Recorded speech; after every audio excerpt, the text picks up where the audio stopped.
Guys, tinodo na ng Gilas Pilipinas ang kanilang preparation para sa FIBA World Cup at nakaschedule ang tatlong high-powered teams na makakatapat ng Gilas kasama sina Kai Sotto and Jordan Clarkson, ang mga malalakas na team ng Mexico, Puerto Rico, and Montenegro. And what makes these three tune-up games more special ay ang maglalaro dito ay ang kanilang national team na talaga na siyang maglalaro sa FIBA World Cup, who are also preparing para sa kanilang kampanya sa World Cup.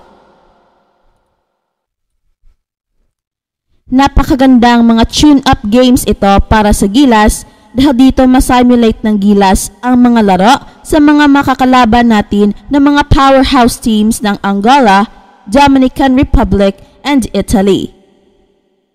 Malaking tulong rin ito para kay Kai Sotto na makapag-adjust sa laro ng Gilas na ibang-iba sa laro sa NBL Australia, sa Japan at sa NBA Summer League. Dito sa Gilas ay si Kai Sotto ang main player natin at hindi na problema ang playing time para sa kanya. Maganda rin itong tatlong tune-up games na ito to prepare Kai Sotto dahil galing siya sa pahinga dahil sa kanyang back pain.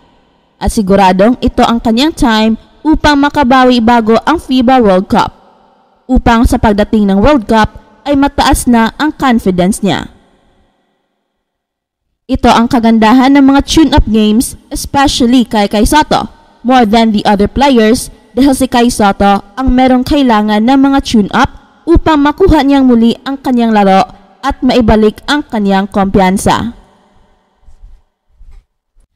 Mahalaga rin para kay Kai Sotto na malaman ng Gilas coaching staff kung ano ang best combination na ma-maximize ang talent ni Kai Sotto, who is hands down the most skilled player ng Gilas. Maganda ring malaman kung gaano kalakas ang complete lineup ng Gilas bago dumating ang totoong laban upang magkaroon pa ng mga adjustments ang team prior to the tournament proper. Dito rin natin makikita ang full force ng Gilas na magkakasama na sina Kai Sotto and Jordan Clarkson. The more games together ay mas maganda para sa chemistry ng team. Welcome to Express Info. Once we reach 200K subscribers, we will be having an incredible giveaway. One lucky winner will score the ultimate prize, the Rise Nitro basketball shoes, promoted by Kai Sotto himself, the latest Puma ambassador. Subscribe, share, and comment anything positive about Kai Sotto for your chance to win these exclusive kicks. Get ready to rise above the competition. Good luck, and stay tuned for more exciting content.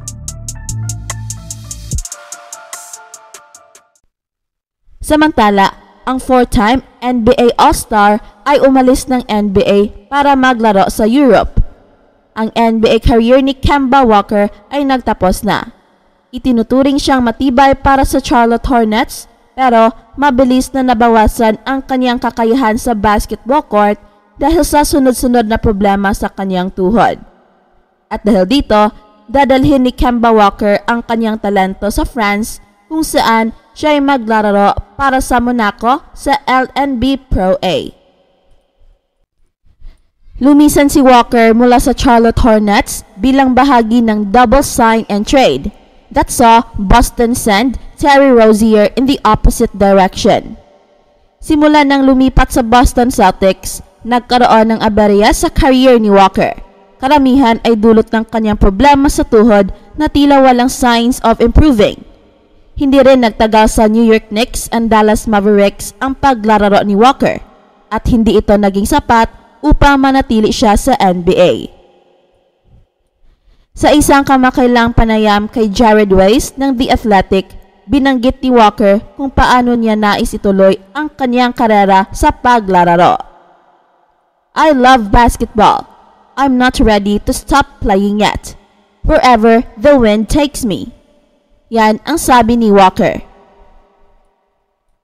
Sa paglipat ni Walker sa LNB Pro A, haharapin niya ang mas maikling panahon ng competition. Merong 18 teams sa bagong liga ni Walker, kung saan maglalaro ang bawat isa sa kanila ng 2 beses. Ang 8 koponan naman ang magpapatuloy sa playoffs, habang ang 2 pinakahuling koponan ay maaaring ma-relegate, na isang karaniwang sistema sa European sport. Dahil dito, mas kaunting laro ang lalaroin ni Walker, may mas mahabang panahon para sa pagre-recover niya sa pagitan ng mga laban, na nagbibigay daan upang gumaling ang kanyang katawan at masiguro na kayang-kaya niya maglaro sa mataas na level. Noong nasa peak ng kanyang karera, isa si Walker sa mga elite scoring guard na may average na 19.8 points, 3.8 rebounds, and 5.5 assists bawat laro.